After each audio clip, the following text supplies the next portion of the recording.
పుల్ల పుల్లగా కారం కారంగా ఉండే ఈ తాజా కొబ్బరికాయ మామిడికాయ పచ్చడి చూడండి. తాజా మామిడికాయ కొబ్బరి కలిస్తే వచ్చే రుచిని మాటల్లో చెప్పలేమండి. వేడివేడి అన్నంలో నెయ్యి వేసుకుని ఈ పచ్చడి కలిపి తింటుంటే అద్భుతంగా ఉంటుంది. దీనికోసం ముందుగా కొబ్బరికాయని తురిమి పెట్టుకోవాలి. అలాగే ఒక మీడియం సైజ్ మామిడికాయని ఇక్కడ చూపిస్తున్నట్లుగా ముక్కలుగా తరిగి పెట్టుకోవాలి. ఇప్పుడు స్టవ్ వెలిగించి కడాయి పెట్టుకుని 2 స్పూన్ల నూనె వేసుకోవాలి. ఇందులో 1 స్పూను మినప్పప్పు, 1/2 స్పూన్ ఆవాలు, 1/4 స్పూన్ మెంతులు వేసుకుని కొద్దిగా ఫ్రై చేసుకోవాలి. ఈ పోపు కొద్దిగా వేగిన తర్వాత మీరు తినగలిగే కారాన్ని బట్టి 4 ఎండుమిరపకాయలు, 2 పచ్చిమిరపకాయలు ముక్కలుగా చేసి వేసుకోవాలి. ఇవి కూడా కొద్దిగా వేగిన తర్వాత 1 టీ స్పూన్ ఇంగువ వేసుకోవాలి.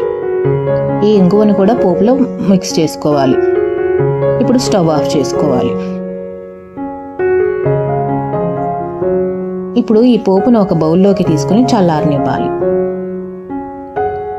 పోపు ఈ విధంగా చల్లారిన తర్వాత ఒక మిక్సీ జార్లోకి తీసుకుని ఇందులో 1/4 టీ స్పూన్ పసుపు, రుచికి తగినంత ఉప్పు వేసుకుని మెత్తగా గ్రైండ్ చేసుకోవాలి ఇక్కడ చూపిస్తున్నట్లుగా. ఇప్పుడు ఇందులో మనం ముందుగా తరిగి పెట్టుకున్న మామిడికాయ ముక్కలను కూడా వేసుకుని మెత్తగా గ్రైండ్ చేసుకోవాలి ఇక్కడ చూపిస్తున్నట్లుగా.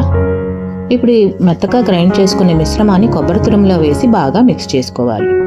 మీరు ఒకవేళ కొబ్బరికాయను చిన్న చిన్న ముక్కలుగా చేసుకుంటే మామిడికాయ ముక్కలతో పాటు కొబ్బరికాయ ముక్కల్ని కూడా మిక్సీ జార్లో వేసుకుని గ్రైండ్ చేసుకోవచ్చు. మీరు ఈ వీడియోని మొదటిసారి చూస్తున్నట్లయితే ప్లీజ్ లైక్ చేసి సబ్స్క్రైబ్ చేయండి. ఇప్పుడు ఈ పచ్చళ్ళలోకి పోపు వేసుకుందాం. మళ్ళీ స్టవ్ వెలిగించి అదే కడాయి పెట్టుకుని 1 స్పూన్ మినప్పప్పు, 1 టీ స్పూన్ ఆవాలు, 2 ఎండుమిరపకాయలు, 2 రెమ్మల కరివేపాకు వేసి ఫ్రై చేసుకోవాలి. ఇప్పుడు ఈ పోపును పచ్చళ్ళలోకి ట్రాన్స్ఫర్ చేసుకోవాలి. అంతేనండి, పుల్ల పుల్లగా కారం కారంగా ఉండే కొబ్బరికాయ మామిడికాయ పచ్చడి తయారైంది. ఈ రెసిపీ మీకు నచ్చినట్లయితే ప్లీజ్ లైక్ చేసి సబ్స్క్రైబ్ చేయండి.